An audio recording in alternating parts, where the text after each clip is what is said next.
recall in the previous class that we had considered the so called control and transient spectrum in a energy supply system or a power system, and therein we had seen that uh, the various kinds of transients which occur in a power system, and also importantly the kind of controls which are applied in a power system. The fastest controls we have in a power system are strictly speaking not controls, they are related to equipment protection. uh, Essentially, in case there is a disturbance which for example, a fault which causes an overcurrent or an over voltage in some part of the system, then we have what are known as relays which detect that some parameter of the system is getting violated, some limit is being violated, and if the equipment stays in that outside of the limit condition for a long enough time, it may actually undergo damage.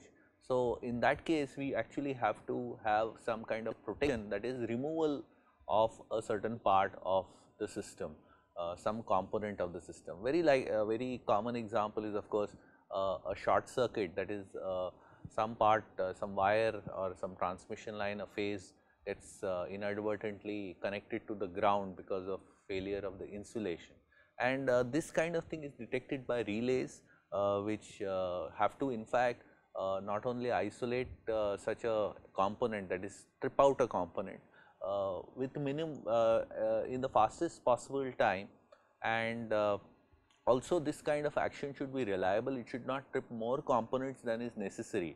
Remember that every disturbance need not should not in fact cause complete shutdown of the power system. It is more sensible to actually remove a certain component out of the power system which is faulted. Okay. Of course, power electronic controls are much faster, are also fast. In fact, I would not say power electronic controls are much faster. Both equipment protection and power electronic controls in fact are generally act in say within a few cycles, and the other kind of controls which we have are what are known as system protection schemes. System protection schemes are schemes like under frequency relaying, load tripping, that is if the frequency of the system goes down, then you may wish to trip out a few loads to quickly get the frequency back to normal. These are kind of system protection schemes which are relatively slower because they react to what are known as electromechanical dynamics like frequency dynamics and power swings. So, these kind of schemes are actually meant to protect the integrity of the power system. Okay. So, equipment protection is essentially a bit local, it kind of removes a faulty equipment quickly before the equipment gets damaged.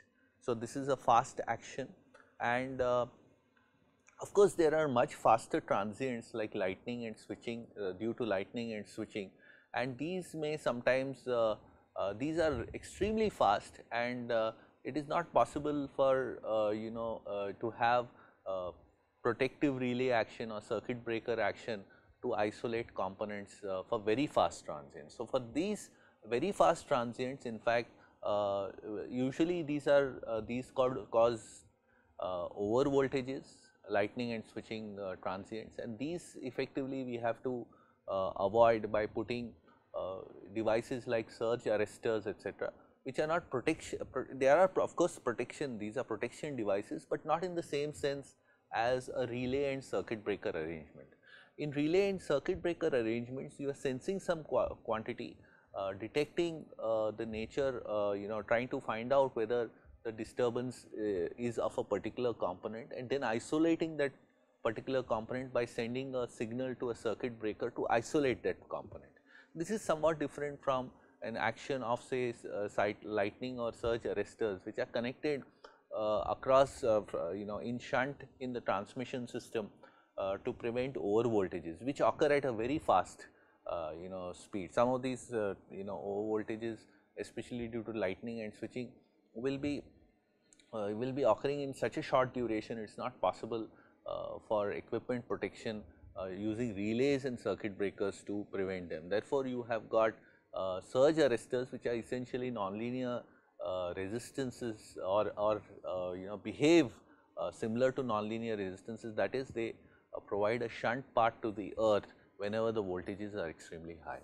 So, this is this aspect has to be clearly understood. So, what I have shown here in controls are basically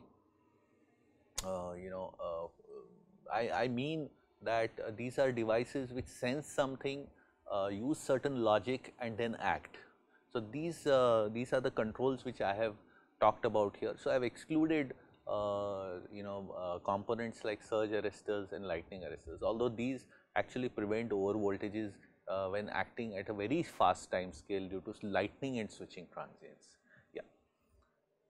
We saw last time that you have many controls operating in a power system. So, I have not now I have excluded protection systems. These are mostly controls which regulate the voltage, the prime mover input power through the turbine. These are sometimes closed loop or directed by a system operator who is acting in an energy control center. And the control the kind of controls you have in a power system are in the generator, especially the field excitation of generator, the power input to the prime mover. In the network, you have got devices like HVDC, tap changing transformer, shunt connected reactive power compensators. The loads themselves may sometimes participate in control, and one may have planned load shedding. And as we have seen before, one can also have system protection schemes where if the frequency is very low, you can trip out loads as the frequency falls. Yeah. So, this is another diagram I showed you, block diagram which I showed you in the previous lecture, that you can actually improve the operation and stability of a power system in several ways. One of the ways, of course, is to plan the system well. That is, for example, to prevent loss of synchronism, one of the things you do in planning is to ensure that your transmission system has got requisite strength. That is, the impedance AC of the AC interconnects in the system is not too large, so that the system is more the angular deviations when a disturbance takes place is not very large. So, this is a kind of a transmission planning exercise. You also have protection schemes which are deployed, which detect disturbances very fast and quickly isolate the faulted component. This prevents the system from deviating from its equilibrium too much, and if it does not deviate too much from its equilibrium, it is more likely to come back to the equilibrium after the fault is cleared. Preventive control is used during real time, rather online, when the system is actually operating. If the system is actually operating and the system operator assesses that the system may not survive certain disturbances based on a study, analytical study, a computer study, in fact, it is called contingency analysis, then he may actually take corrective actions like rescheduling generations, reducing load, and changing the HVDC power flows and so on. So, this is called essentially preventive control. It is slow. The critical contingencies which may cause system to be unstable has not occurred, but may potentially occur. So, because it may potentially occur and the system may not be stable, sometimes the system operator may in fact take some preventive action. Now, what is the aim of a contingency analysis is essentially to determine whether a system is going to be able to withstand contingencies. And remember that after a contingency occurs, the system should come to an acceptable equilibrium in which no limits are violated. Also, your system should not lose stability as a result of the disturbance. So, that is why it is called online contingency analysis, and this is usually carried out through computer studies. You also have in addition to these preventive control schemes, pre-designed automatic control actions. Usually these are discrete actions like switching off a generator, or as I mentioned sometimes system protection schemes where you trip out loads. These are fast, and these controls act when the critical event has occurred and transient is evolving dangerously. So, in such situations you have a few schemes which are deployed which improve stability. And of course, you also have automatic continuous feedback controllers which also use the transient capability of various controllable devices in the system. These are usually power electronically controlled devices like automatic voltage regulators, the HVDC converter controls. Also, in principle, one could use the grid interfaces of wind and solar energy also to improve, you can use modulation control and improve stability. So, this kind of automatic feedback control is also an important thing, important component of stability improvement measures. Yeah. Of course, remember that any kind of preventive control, remember that preventive control is action which a system operator takes during real time operation to when in his assessment the system is not robust, in the sense that if a contingency occurs, then the system is likely to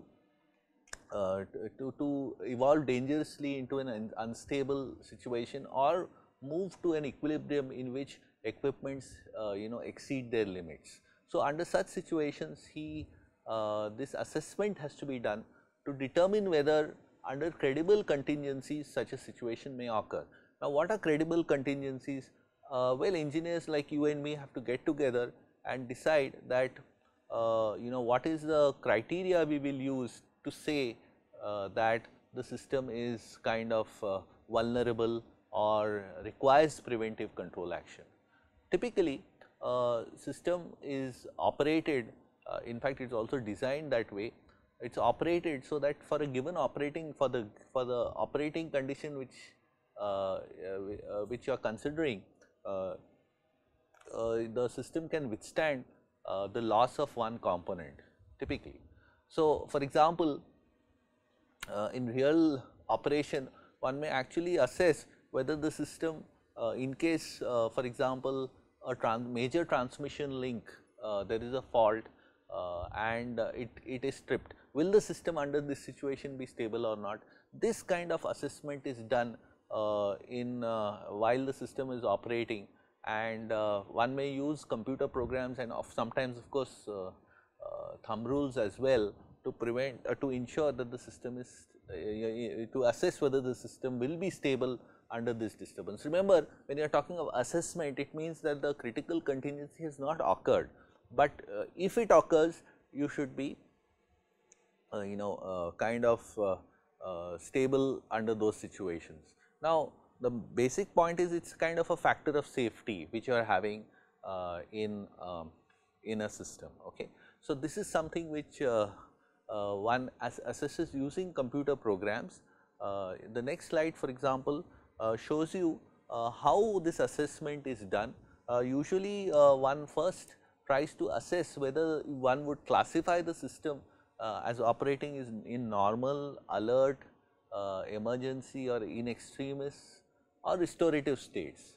In the normal state, load is being supplied by the generators and there is no curtailment of load, and the system is operating as per economic conditions, in the sense economic dispatch is is being observed, in the sense that the schedule of generators is based on economic criteria, and you are also ensuring that everything is within the limits.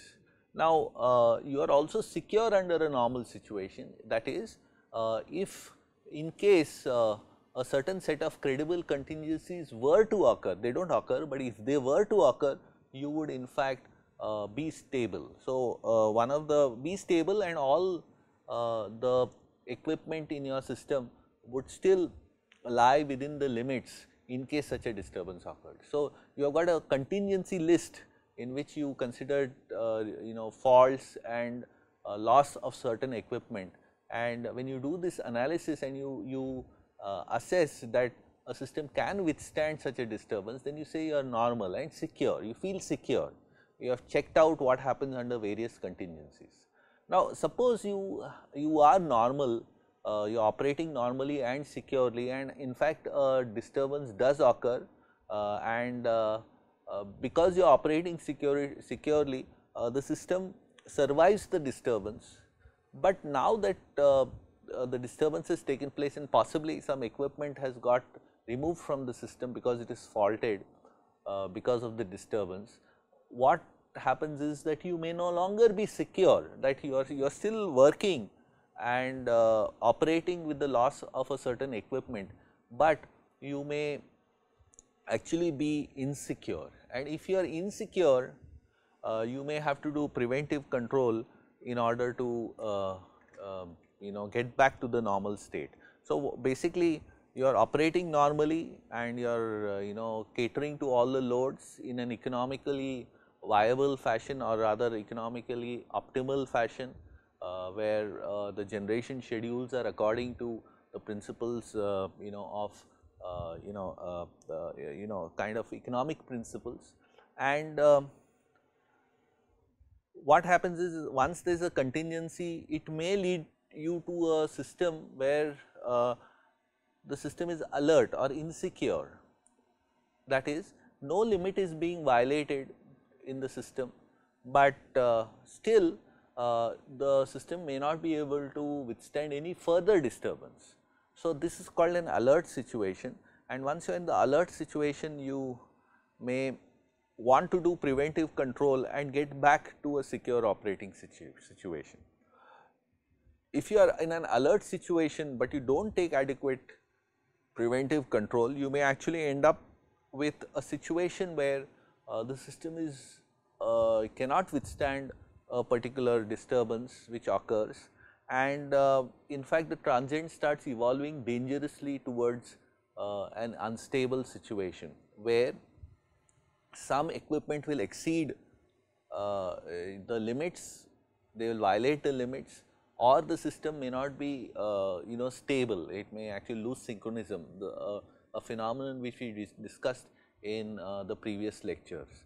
So, in this case you have very little time once the disturbances occurred, and only heroic action or pre-designed emergency control schemes may under such situations help. These emergency control schemes may be tripping of generators or loads, or a sudden increase in the power flow using of say HVDC links using the transient capability of the converters. Transient means for a short while you can slightly overload the converter. So, using these kind of measures, you may be able to get back, ensure that the system does not lose synchronism or enter an unviable zone where load and generation eventually will not reach an equilibrium, or some limit gets violated relating to the currents or voltages or frequencies and so on. So, but of course, if this emergency control action, which is also called heroic action, does not work, then you actually have a situation where the system has to be may disintegrate, integrated power system may disintegrate, and you may have a what is known as system split or uncontrolled islanding of the system. And usually once you, although there may be a load generation balance of the integrated system, once you split the system, each individual island may not actually have load generation balance, and in such a situation you may have to trip out loads, there will be loss of loads, you may even have to trip out generation. And the main issue now is you have to try to recover your islands, ensure that your islands are stable, and importantly none of the equipments are exceeding the violating their limits, which is very likely to happen if an large integrated system suddenly splits. Once you have in fact have a system split, you would need to restore the system after a while, because it makes a lot of sense to operate it in an integrated fashion, both from an economic perspective as well as reliability perspective. It makes sense to again reintegrate. This is called restorative control, which resynchronizes all the islands together, and you get back to possibly to a normal operating condition or an alert situation where further actions have to be taken to bring your system to normal. So, these kind of this is an gives you an idea of various states of a power system and what kind of actions an operator has to do under these circumstances. The assessment of security, which really, what do you mean by security assessment? Well, you need to assess whether you are secure or not. So, one of the ways to assess whether you are secure or not in real time operation is to actually check out what would happen in case there are disturbances.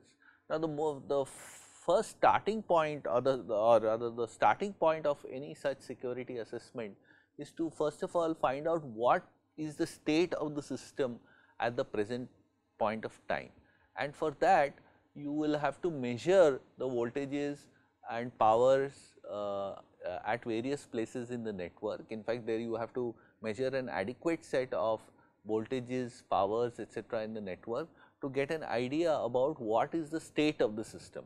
Now, in the earlier days, earlier days means say about a decade back, the only way to actually come to know the magnitudes of all the states in the system, which include all the voltages in the branches, voltage at various buses and the current through every branch, etc., was to measure voltage magnitudes at various buses and also measure the real and reactive powers, and using that you could actually back calculate the phasors of the network. Okay. So, remember that if you do not have time synchronization, one will not be able to obtain the phase angular differences of various phasors in the system. For example, I can measure the voltage magnitude of a particular bus, but its phase angle with respect to another bus would require me to measure both voltages with a common clock. Now, if the clock accuracy the synchronization accuracy of these clocks, local clocks is not adequate, what we will have is a phase angular difference which will be incorrect. So, what you need to have is well synchronized clocks which locally the local clocks are all synchronized to each other and they timestamp the measurements. If you have got a high synchronization accuracy, you can directly measure the phase angular differences because you have got essentially a common clock. This can be ensured by wide area measurement systems which use GPS synchronization, which can give synchronization accuracies of typically around 1 microsecond, But if you do not have them, then you actually have to infer what the phase angular differences are from power and reactive power and voltage magnitude, possibly current magnitudes, you have to infer that. So, the phase angular difference, phase information of various phasors, voltage phasors in the network would have to be used, would have to be inferred. Now, what do I mean by inferred?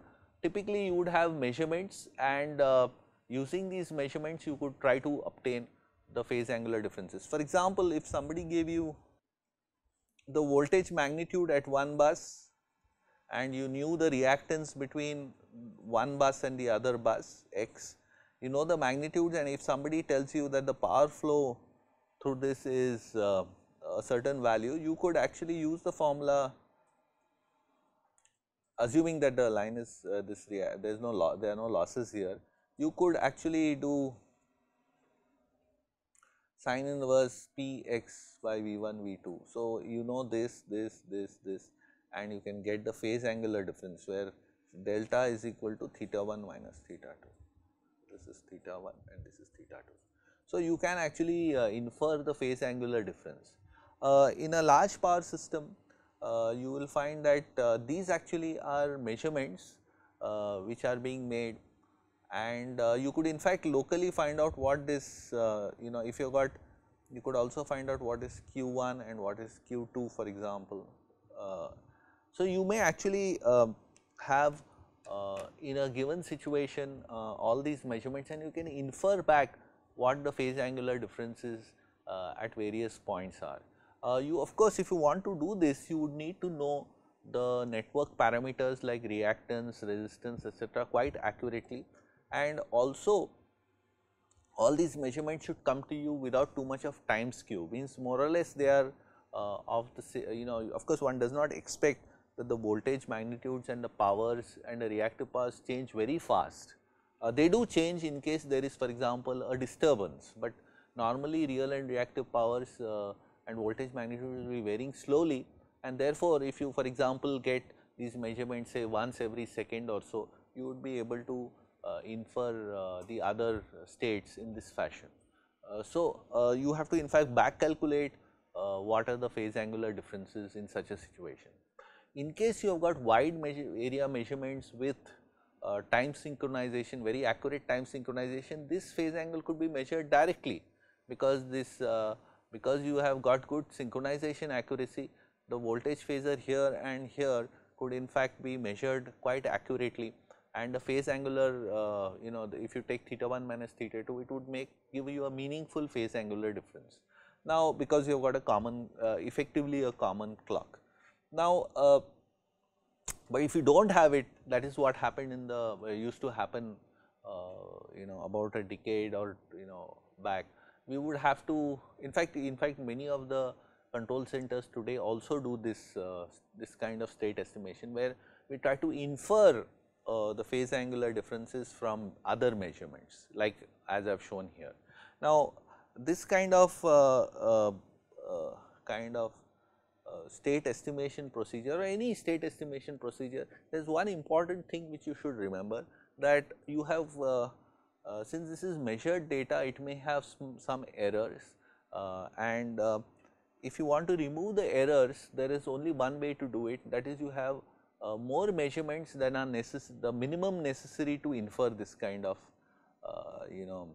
this kind of information. So, you have to assume whenever you do any kind of real life measurement, you have to assume that there could be certain errors. These errors may creep up, for example, the measurement instrument transformers which step down the voltages to measure, so that the measuring instruments can measure them at signal levels, lower voltage levels and lower current levels. They may be having errors in the turns ratios, the nominal turns ratio and what is actually there may be a slight difference.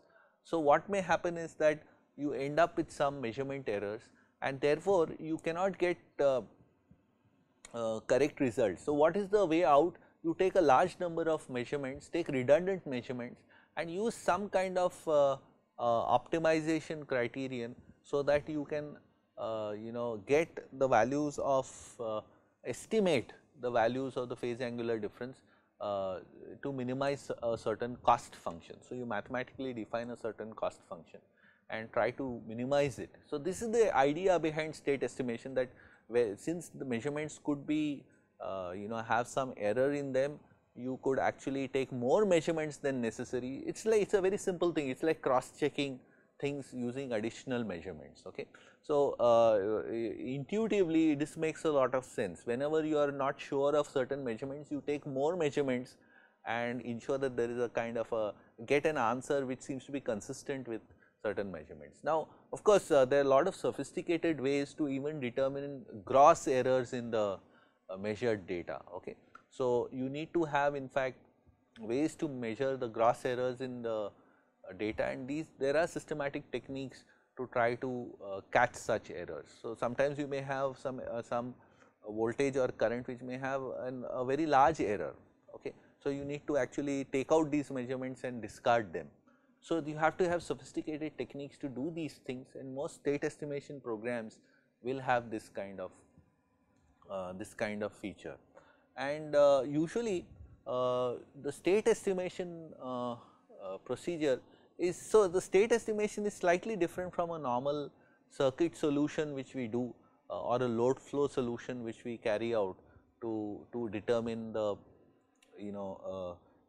the states of a power system. In a state estimation, you are actually having real time measurements, real measurements during system operation. You have got more measurements than are necessary, the minimum set necessary to back calculate certain quantities, and you use this extra information to determine whether there are any gross errors, or and if there are smaller errors, you use a cost function to, you optimize the cost function. So, you are likely to get a more correct answer because you have got more measurements. Okay. So, this is the basic idea behind state estimation. We will not discuss state estimation algorithms here, but this is the basic idea.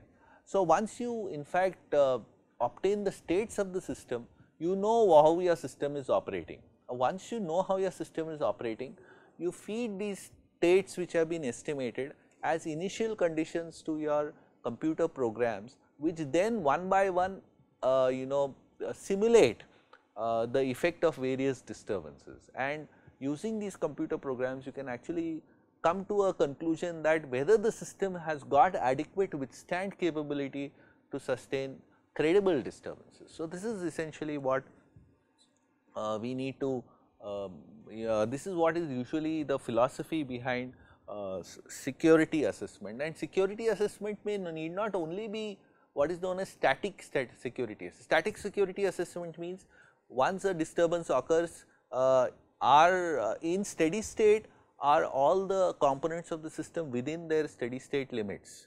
So, this is essentially obtained from so called static contingency analysis, but you also do dynamic security analysis, where you use you look at how the dynamic trajectories evolve after the disturbance. As we know, any disturbance in a power system, especially a synchronous grid, causes disturbances which take place in a synchronous grid cause power swings and possibly even loss of synchronism, and you would like to check whether the system actually settles down to steady state. And this kind of thing can be done by solving differential equations and looking at the trajectories. Okay. Now, once you decide, once you see that your system is normal, then really you do not need to do anything. But in case it is alert, that is, the system is operating but insecurely and may not withstand disturbances, you may actually try to in an optimal fashion try to reassign or reschedule power flows in the network. Okay. That is, you may curtail the power output from certain generators, trip certain loads, and generally redistribute the power flows in the network. So, this kind of is what one could do to this is a kind of what you call preventive control which you may apply. Dynamic security analysis, I am kind of talking about it because this is one of the common it's a very common thing to be taught in our undergraduate courses, that is what is known as equal-area criterion. Equal-area criterion is a method in fact of doing dynamic security assessment, admittedly for a very simple system. So, if for example, you have got a single machine connected to infinite bus, and the power of the synchronous machine is being evaluated by two lines which are represented by simple low frequency model of a transmission line, that is just a series reactance.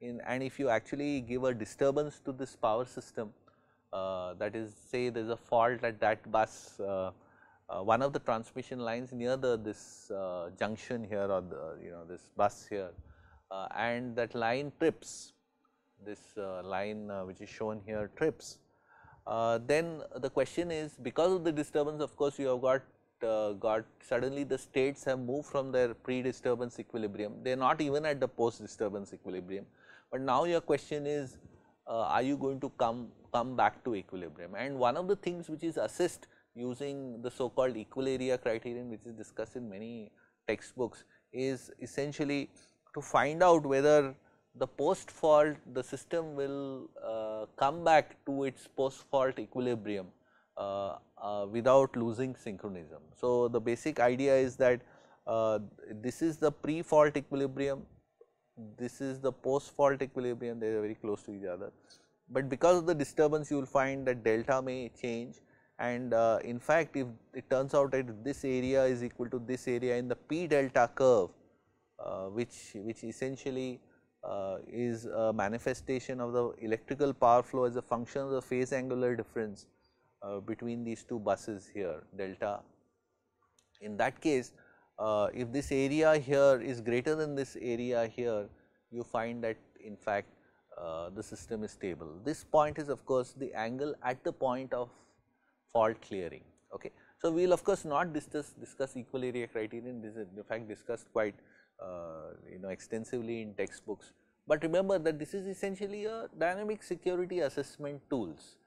So, it essentially gives you a quick analytical criterion to find out whether your system is stable or not. So, this is exactly what I mean here, that you are going to do static or dynamic security analysis. But a small word of caution, that equal area criterion is quite simplistic and may not give you qualitatively correct answers unless you when you talk of larger systems, unless you make very significant changes to the basic idea.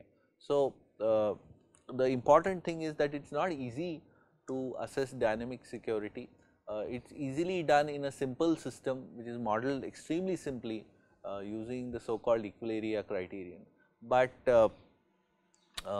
in a larger system, one may be left with no alternative than to simulate, that is numerically integrate the system differential equations to find out how the trajectories evolve. So, this is one of the important points which one should keep in mind and correlate what is taught in undergraduate textbooks on equal area criterion with essentially what it does is does security assessment, dynamic security assessment. Here in equal area criterion, remember we are trying to find out what is the largest disturbance for which the system is going to be stable, or for a typical disturbance will the system be stable, is that okay.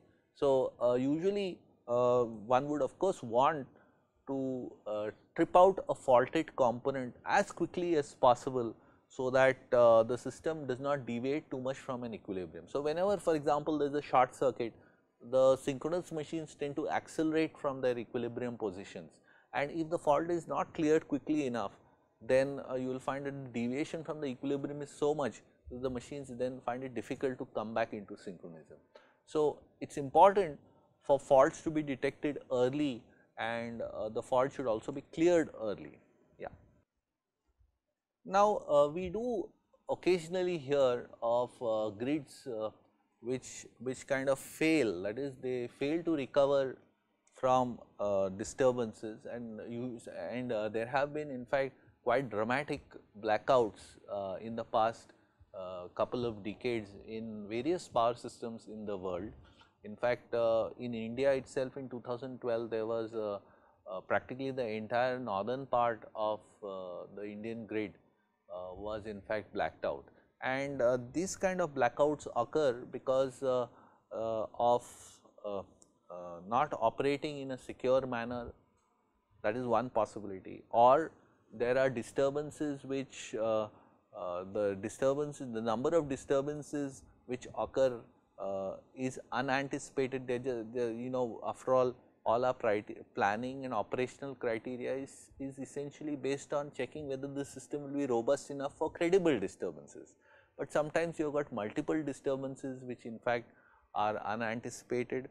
Some of these multiple disturbances may be because of hidden failures, that is the protection system which is supposed to remove faulted components also removes some components which are not actually faulted, and therefore, your system becomes weaker because of the removal of several additional components. So, these kind of things can actually occur, and usually it has been seen that the system in fact does suffer from certain vulnerabilities, either right at the point of planning and control design, where the system has inadequate transmission to cater to the kind of flows and in a robust fashion. That is, if then for example, a transmission system usually has adequate number of parallel paths, so that if one transmission line trips, you have parallel paths to take on the other load.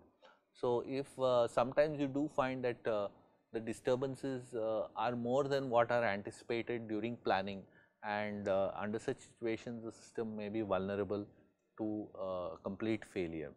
Complete failure, of course, when we talk about blackout, it really means that you are unable to cater to the load, the frequencies, voltage have deviated so much that they may damage equipment, and the best thing to do under the circumstances is to shut down the system completely. So, that actually leads to a blackout. Now, even if you have adequately planned the system, occasionally you may find that because of planned or forced outages of certain equipment, that certain equipment is not functional, you may be operating in an insecure fashion, or you may be having power flows in transmission lines which are much larger than what you can be secure with. That is, there is not adequate margin for disturbances. You normally keep a margin in the the amount of flows in various transmission paths, so that if one transmission path gets disrupted, the other paths can take on this power flow. And usually you may be operating insecurely in the sense that you do not have that margin, or you do not have that redundancy in the transmission system. So that if there is a disturbance, you could have a situation, if you do not have these redundancies, that the system could go unstable, or it may be stable, but it settles to an equilibrium in which limits are violated. So, these kind of situations are called insecure, and as I mentioned some time back, if you do not take adequate preventive control, you may actually it may result in a blackout. The system may actually be classified as secure as per the security assessment, but hidden failures may exist. What is hidden failures is something I will let you know soon, resulting in multiple contingencies taking place. And this is one of the reasons why one actually can have instabilities, and this is in fact a common cause of many of the blackouts which have occurred, because your system is usually, you think it is secure, but some kind of disturbance causes inadvertent operation of certain relays, which strip out otherwise healthy equipment, which worsens the situation. You may also have designed certain emergency control schemes to try to bring back the system to a stable and acceptable equilibrium by tripping out generators or loads, etc. These are called emergency control schemes, but sometimes these emergency control schemes may not be adequate, or they are usually designed offline. So, they may not be adaptive enough for the situation which is actually occurred, and these emergency controls may not be able to get you to a stable and acceptable equilibrium after a disturbance has occurred. So, this is also one of the vulnerabilities which may be there in the system, that is inadequate design of emergency control measures. So, we will just look at one of the important kind of failure mode, that is when you have got hidden failures in the system. So, hidden failures are defects which by themselves will not produce immediate action, but will remain undetected until some other system event occurs. So, a hidden failure, for example, just to give an example here, we will take an example of a generator excitation system, protection system, which acts to trip the unit if the operating point is within, even if the operating point is within the generator capability. So, this is an example of a failure which has occurred in the system. That is, if a generator, generator excitation protection trips out the generator, trips a generator in case the field current through the generator is exceeded the continuous capability, and this kind of protection is used to prevent the field winding damage, okay, because of overheating. Now, normally remember that protection, although protection is basically protecting the equipment, there are also control actions which can avoid tripping of the unit by actually using the automatic voltage regulator to reduce the field current in case it is exceeded. So, in case of overexcitation, the AVR control system will actually try to reduce the field voltage to the generator field winding, and if this is not successful, it means that the AVR has failed, there is some problem in the AVR. So, what should you do next is to switch to manual, that is use manual control. So, you have to switch to manual and then manually reduce the field current. So, this is the next step which should occur. Okay. Now, if this also fails, then the generator has to be tripped, otherwise you will damage the field winding. So, where can a hidden failure take place? So, this is a typical way of which one could operate to prevent or over excitation or excessive field current in the generator. So, for example, because of some situation you do have over excitation, the field current exceeds the limit. Usually field current will exceed the limit when you try to maintain the terminal voltage at a certain value, but the system conditions are such that to maintain the voltage of the generator terminal you will have to pump in a lot of field current, okay, current into the field winding. So, you could have situation of over excitation, but usually if such a situation is detected, the voltage regulation function of the AVR is overridden and the field voltage of the AVR is reduced by the limiting functions which are there in an AVR. So, the limiting functions will override the voltage regulation function to reduce the field current, and this is done over some time. Luckily, the field current heating is not instantaneous, it kind of takes a bit of time, and you can take these control actions. There is actually adequate time, and these are a closed loop kind of actions with no human intervention. This kind of situation, so there is control and then you have got manual control, and if that fails then you trip the unit. But what may happen is that hidden failure may be there. For example, look at this logical diagram. If the field current exceeds 1.1 times the rated current, it means that of course the field winding limit has been exceeded quite unambiguously. So, if this persists for a certain time, this is called a timer is there. The timer A will have a time setting. So, if that exceeds, so the field current stays above the limit, its limit for a certain amount of time, essentially the controller will try to override the voltage regulation function and reduce the set point of the automatic voltage regulator, the voltage set point, and that will actually reduce the field current. If that does not work, it would mean of course that something has failed in the AVR, and in that case you still wait for a little bit of time, and if the AVR actions are not forthcoming, then you have to assume that the AVR has failed, and then you actually change over to manual regulation, and manual there will be an alarm, and then you have to reduce the field current manually. And if this does not work, then after a certain time you have to trip the generator. Now, what would be, for example, if you have one example of a hidden failure is where timer C is less than the timer C setting is less than timer A plus timer B setting. So, in that case what happens is that if the AVR fails, you will directly trip the generator, rather than trying out this more benign action. So, this is an example where a certain setting in your relay is wrong, and you may actually trip out the unit whereas there is a intermediate or more benign action which you could have taken.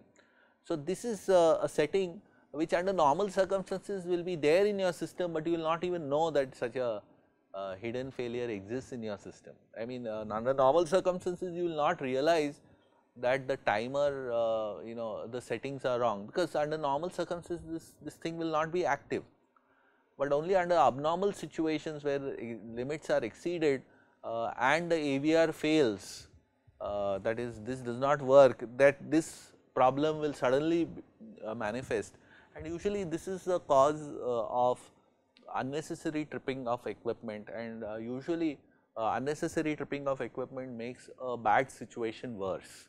Okay. And this is has commonly been seen in a power system. Yeah. So, usually the failure of a relay is a logical kind of system which implements a certain logic to determine any kind of fault which has occurred, is Now, failure of a relay to operate by itself is not considered a hidden failure, since backup protection is normally provided. Now, what does this mean?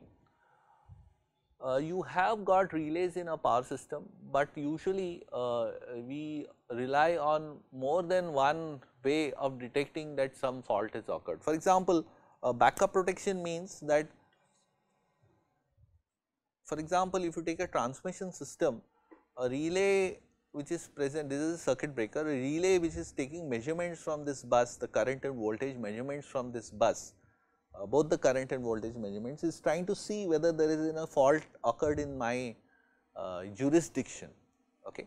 So, normally if a fault does occur in my in the jurisdiction of these relays, it will in fact ask these circuit breakers to trip, it will send a trip signal as soon as the fault is detected.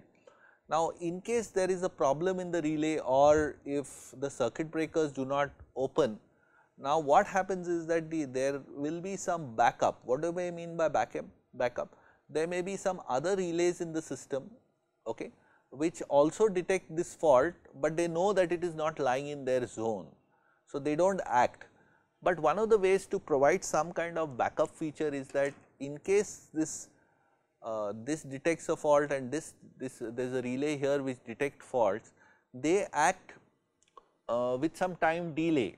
That is, if there is a fault which acts in this, your relay algorithm should be such that if there is a fault in this zone or this equipment, say a transmission line, then these relays will trip out this transmission line, or for that matter a transformer, and if this kind of tripping does not take place, then the fault will persist. And these relays which are measuring the voltage and current here on this transmission line will also see this fault. They will see that something abnormal is occurring, but they will hold their horses till you give a chance for these relays to act.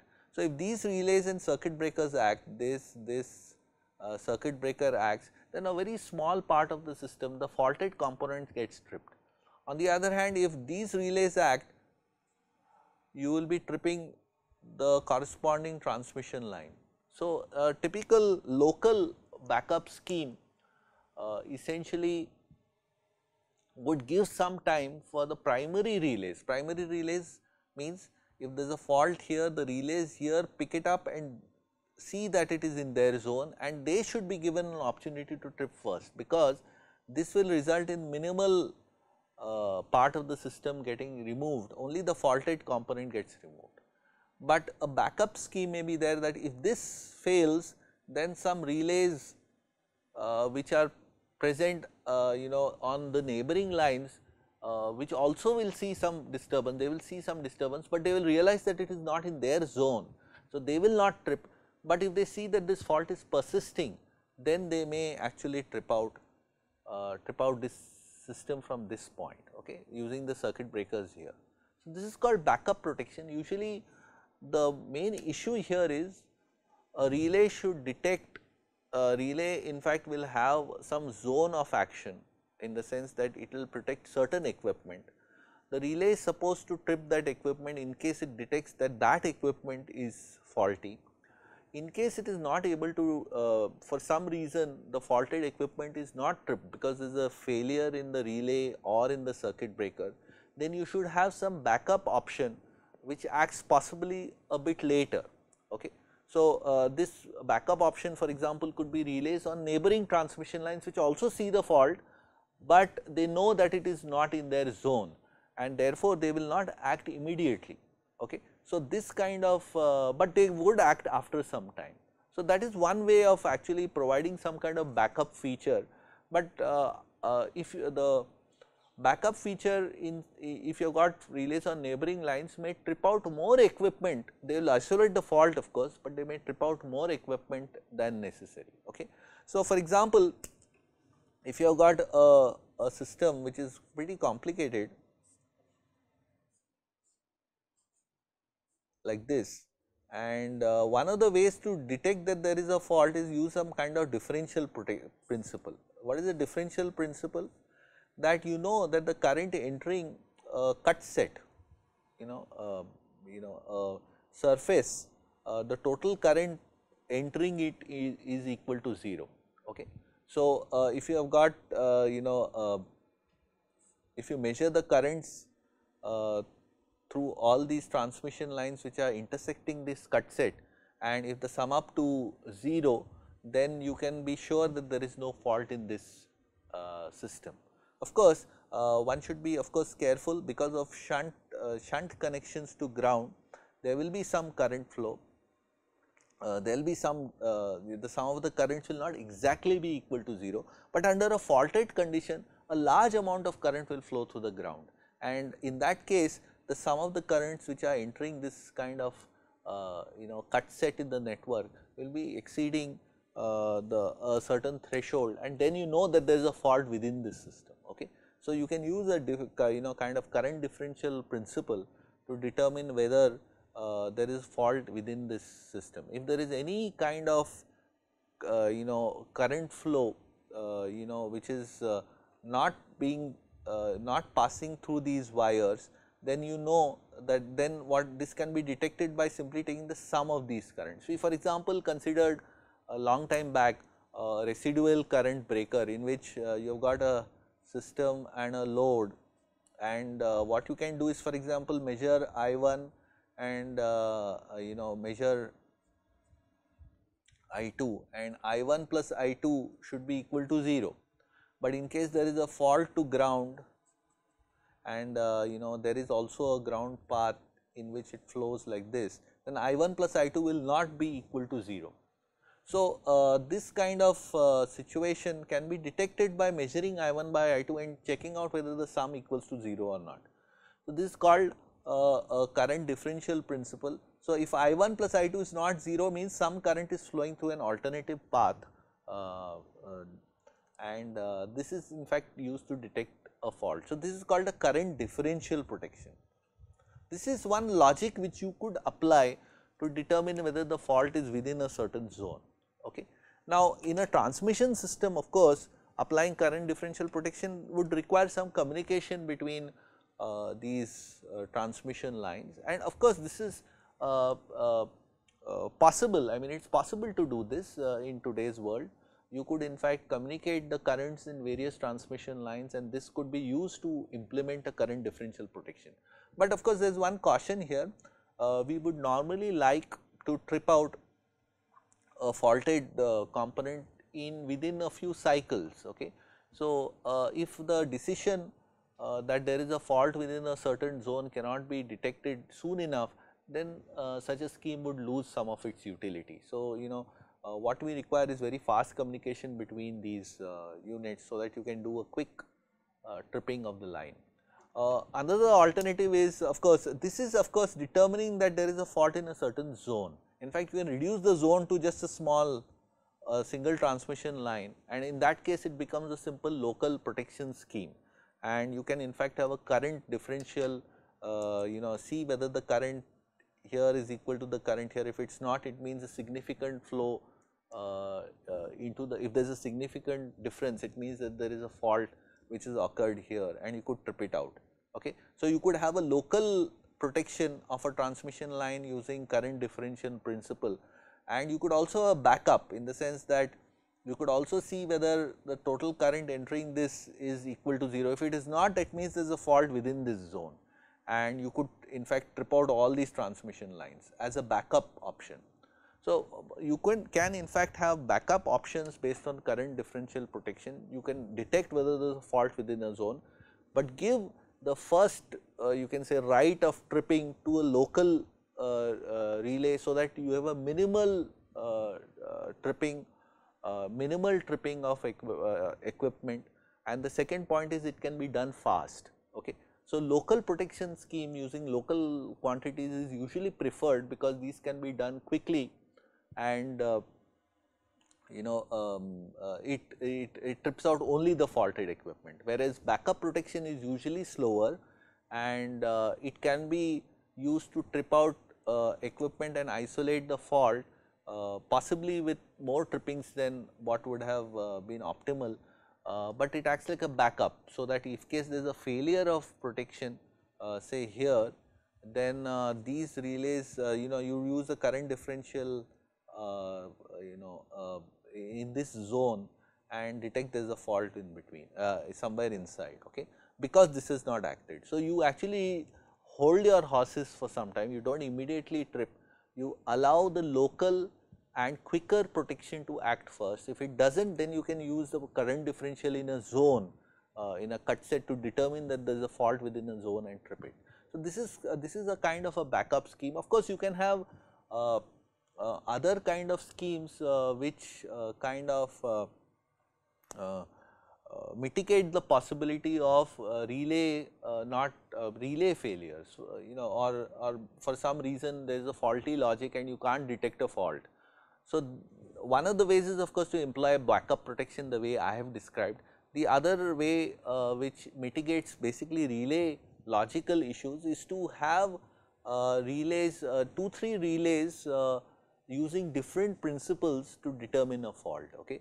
So, we have various ways to detect a fault. You use not only one logical scheme to detect whether there is a fault or not, but use 2 or 3 different relays, possibly of different make, so that make the whole system at least from a logical from a relays perspective more reliable. So, you can have in fact different relays trying to detect the same kind of fault in the same zone, and if all the relays which are detecting the fault and looking for faults within the same zone agree, then you may trip the line. So, that makes it a very secure system. Alternative ways is to actually have several ways of trying to detect a fault, and if 2 out of 3 schemes, such schemes say that there is a fault, then you trip. Okay. So, some kind of voting also can be used to determine whether a certain disturbance has taken place. So, normally relays are there to detect short circuits, typically detect short circuits, and you could use current differential protection for determining the fault of a certain equipment like a transformer or even a transmission system by looking at currents flowing through various places, and if they do not add up to 0, all the currents entering a certain zone do not add up to 0, or they are add up to something which is greater than a certain threshold, then you can detect that there is a large current flow through the ground, and therefore, there should be a fault. Okay. So, this kind of relay, I have not in fact described a particular scheme, I am just giving you an idea of what kind of schemes could be used. Okay. In fact, a very ingenious scheme which is not actually based on current differential protection, but another protection scheme which is called distance protection, and this is shown here in this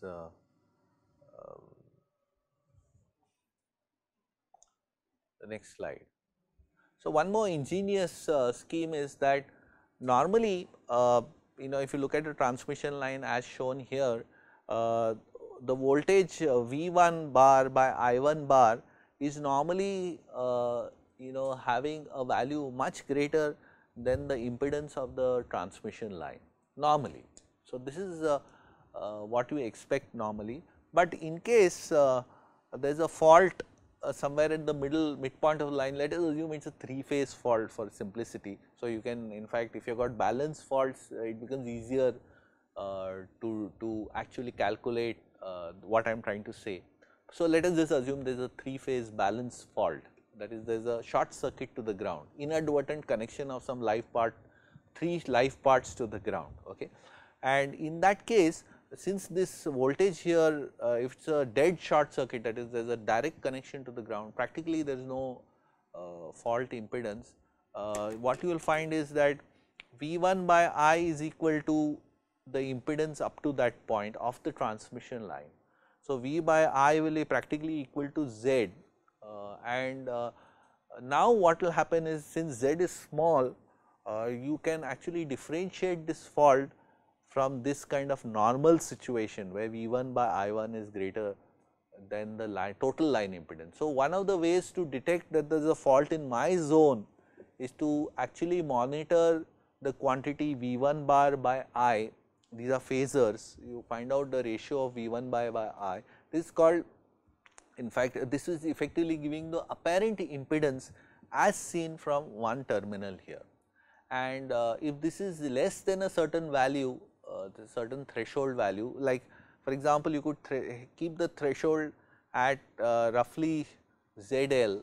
So, that will really tell you that there is a fault within this transmission line, within this length of the transmission line. So, if your Z is less than ZL, the apparent impedance V1 by I1 is less than ZL, it means that there has been a fault occurring in your zone.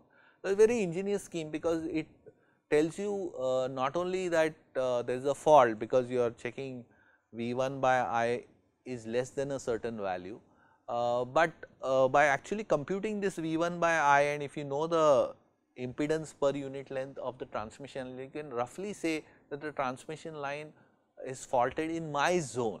Okay. So, this is in fact a much more there is an interesting and useful scheme, just like you have got the differential protection scheme where you check out the sum of currents which are flowing. For example, the differential scheme would check out whether this current here and this current here, the difference is significant or not. Normally, of course, there will be some flow of current into the ground because of shunt capacitances, but if this difference is much larger than what you expect, then through current differential scheme also you could detect a fault within this zone. So, this distance relaying is often used to because it's easy to find out whether at least whether there is a fault in your zone or not. Okay. And usually neighboring lines will also be monitoring this V by I at their end, the impedance as seen from their end, and if they find that the impedance is greater than their line impedance, then of course they will say that this fault is not in my, there is either no fault or it is not in my zone. Okay. But one important thing is that in case a fault occurs in your neighborhood, you will find that V1 by I will reduce quite significantly. It may still be greater than this ZL of your transmission line, but it will reduce significantly. Okay. And that would give you an indication that the fault is not in my zone, but probably it has happened somewhere in the neighborhood. If it turns out that V1 by I here becomes less than ZL, then you can be reasonably sure that the fault is in my zone and therefore I should trip it. Okay. So, but if V1 by I1 is greater than ZL, but say slightly greater than ZL, that would mean that the fault is somewhere in my neighborhood. Okay. So, I know that there is a fault has taken place in my neighborhood, and then I should be prepared to trip out and isolate the fault, at least from my end, in case the relays in the zone where the fault has taken place are not able to clear the fault, either because of circuit breaker failure or some issue with the relay itself. Okay. So, you can in the neighborhood of the fault detect that there is a fault. Okay. And therefore, you can use even distance protection for backup purposes. If the impedance comes, for example, in this situation slightly greater than ZL, it would possibly mean that there is a fault which has occurred in some neighboring region here, and this guy, this relay here would be alert, and in case it sees that this impedance is slightly greater than ZL for a large amount of time, it would infer that the fault is not cleared still by the relays which are supposed to be acting and locally clearing the fault, and therefore, this could eventually trip, but as a backup action. Okay. Because it has detected that some relay has failed. Okay. And yeah, unfortunately, the problem with these kind of relays is that sometimes they are not able to distinguish between a fault and slight overloading. Okay. So, for example, in the in case the flow of current is high in the line, you may actually you may come close, well, not very close to ZL, but it may the value of V1 by I may be not very much greater than ZL. What may happen is that the value of V1 by I, in case the current in the line under normal situations is somewhat small. This can happen if you have a large amount of loading of the system. This may not be large enough to interfere with your logic for detecting a fault. So, your V1 by I1 may be still be greater than ZL under normal loading conditions, but you may have a situation that it is not much larger than ZL. In that case, it may interfere with the ability of this relay to detect problems in the neighborhood. And for example, if the loading is high, this relay here may of course not detect it as a fault in its region, but may wrongly infer that because V by I is small, but not very small, it may wrongly infer that a fault has occurred somewhere in the neighborhood, because V by I has become quite small, and this is called load encroachment. That is, the apparent impedance as seen from one side of the relay is small enough, small enough for the relay to come to a wrong inference that there is a fault in the neighborhood. Although V1 by I1 is greater than ZL, but it is small, it is not much greater than ZL, and therefore, a relay may wrongly infer that there is a fault in the neighborhood, and this is called load encroachment. So, you may actually trip out a relay under load encroachment conditions. There are in fact situations therefore that where a relay may actually which is used to detect a fault may wrongly infer under overloading conditions, which usually overloading can be easily alleviated by reducing by manual control actions. They do not require protective actions which require immediate tripping, okay. Because if there is slight overload in the system, that is the V by I, the currents are large, voltages are low, you can usually do manual corrective actions and get the system back to normal, but you do not have to trip out an equipment immediately, okay. So, if for example, you are operating at larger loads, or your relay misinterprets a certain operating condition, or during transient conditions as well, if a relay thinks that there is a fault in the system, whereas there is no actual fault in the system, you may actually trip out elements inadvertently. So, this is also a kind of a failure or hidden failure in the system, okay. So, therefore, there is some of course, need to further refine our ways of determining when a fault occurs, where it has occurred, and ensuring quick removal of disturbances when they occur. One another what you call scheme for protection is what is known as travelling wave protection. This has been discussed in the literature for quite some time.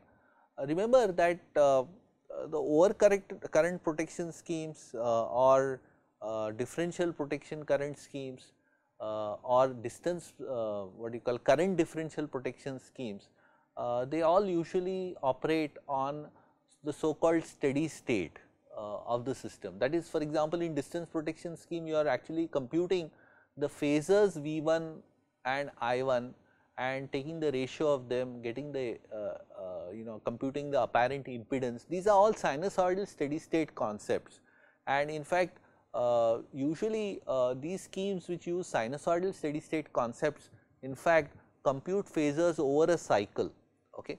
So, usually the computation time to reliably compute a phasor is roughly a cycle, because you need to actually view the entire wave in order to come to a conclusion of what is the sinusoidal steady state magnitude and steady state magnitude and phase angle. Now, the problem here is of course that when a fault occurs, there is actually a transient. So, this computation of a phasor will in fact be done on a waveform which could be actually distorted. It may not be a sinusoid, because there are some natural transients which may be occurring, okay. So, in fact, you do take about a cycle. In fact, that computation of the fundamental component of the waveform will in fact be slightly distorted because of the natural transients, and therefore, you do take about a cycle or two to actually come to reasonable to actually come to a steady state value when you do phasor computation itself. Now, so another idea in fact, so when you are in fact using say a differential protection algorithm etc., you are in fact wanting to the algorithm is in fact based on a sinusoidal steady state impedance. Okay. So, you need to compute these phasors over a cycle, and the cycle in fact the waveform is evolving while a transient is taking place. So, but the basic principle is based on sinusoidal steady state. But in fact you could in fact look for signatures, the transient signatures itself to determine whether a certain fault has occurred, where it has occurred and so on. So, that was the basic scheme for travelling wave protection, which was a kind of a scheme which was proposed quite some time back. It may in fact it is in fact used for what is known as fault location detection, and a typical scheme for example can be used. In fact, you recall that if you for example suddenly give a disturbance at one end of the transmission line, there is a travelling wave over the, here I have shown a cable, but this is just as valid for a transmission line. There is a travelling wave which reaches the other end after some time, and this the time it takes is depends on the speed of light roughly divided the distance divided by the speed of light, and that really, and once it reaches one end, the way the travelling wave behaves after that depends on the termination. For example, if there is a open circuit here, the voltage may in fact double. Once it reaches at this travelling wave, voltage may actually double, or there is in fact a reflection as soon as it hits this end.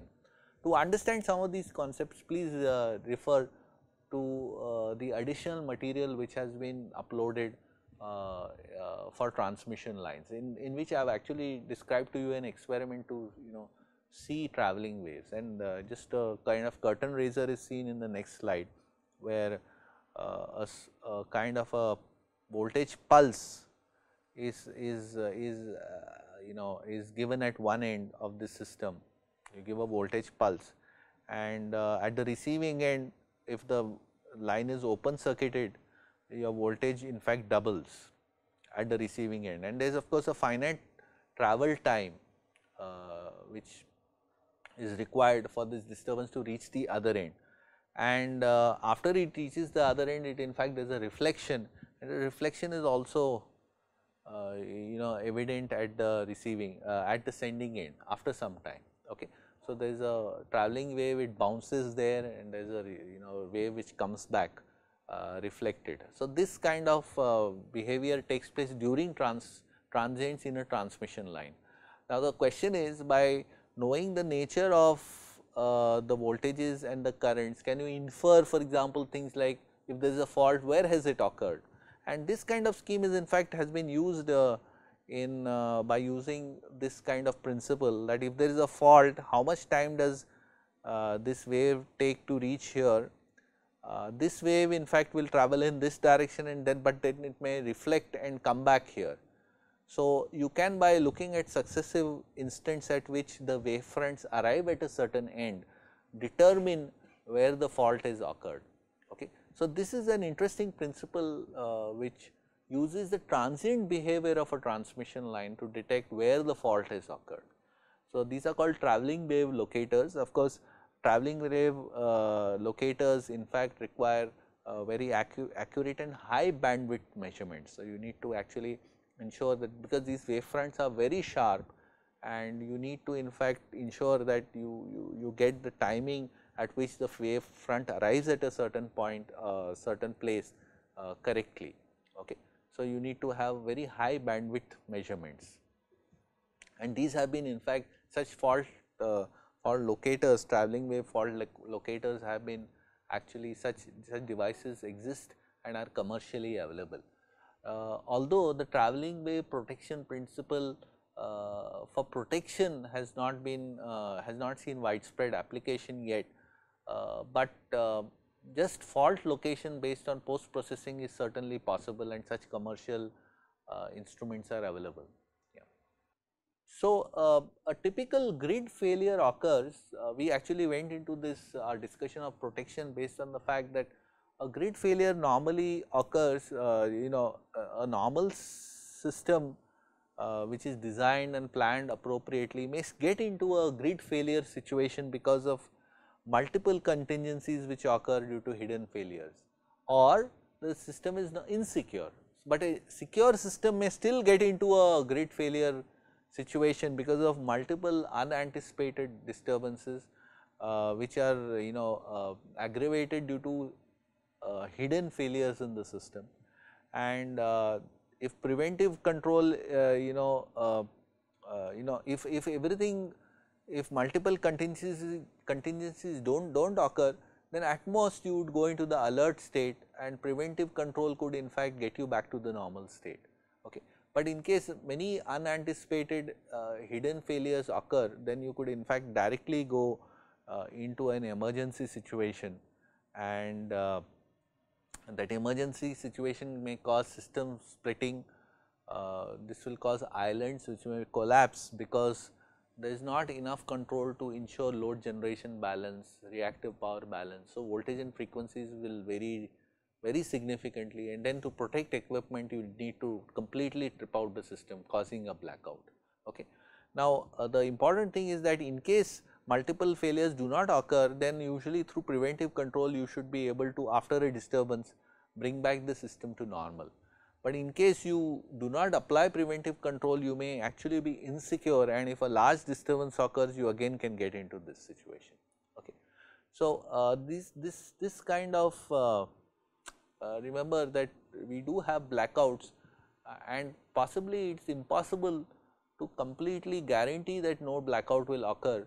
One can in fact try to minimize the possibilities by better measurements, better supervisory schemes, and so on. Okay. So, in fact, today's lecture is the last one in this course, and it will be just a quick discussion of what the future holds. Remember that this one of the aims of this course was actually refreshing some of the very basic concepts in electricity supply systems, and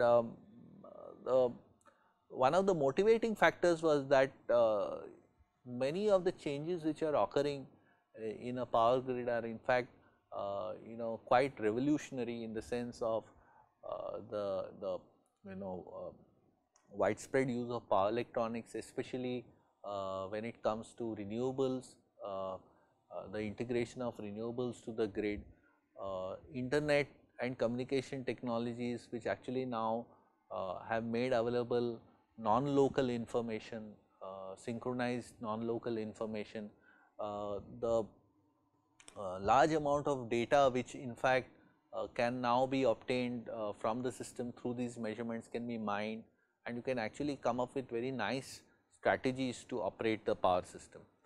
One more thing which has occurred is that many of the renewable energy systems are modular and in fact smaller in size. They can be closer to the loads and connected to the lower or medium voltage system, and this needs us to really look at all the basic concepts of not only the bulk power system, but also the distribution, the power system at a distribution level. And that is why we in this course have not only not focused so much on bulk power grids as basic electrical supply systems at the retail or distribution level. And I think the future would imply a lot more control, lot more data based operating strategies and so on. And with this I end this course. Much of the of this course was based on some amount of active learning. In fact, in this course I am not really, this is not such an encyclopedic kind of course where everything under the sun has been covered as far as electricity is concerned, but I think along with extra material which is covered, you should be able to refresh your concepts and apply to newer and newer situations which you may come across. remember that some things are still in the pipeline, like possibly we do not know how this will work out, but we may have in the future a large number of electrical vehicles also connected to the grid, and they will be again connected at the distribution level, and operating strategies to really coordinate the charging and discharging of these devices is also going to be a challenge in the future. So, the challenges abound in the power system. I hope this course has given you a good boost towards understanding and applying certain concepts, and which you may in fact some of these things may be useful considering the kind of developments which are occurring in a power system. So, thank you and goodbye.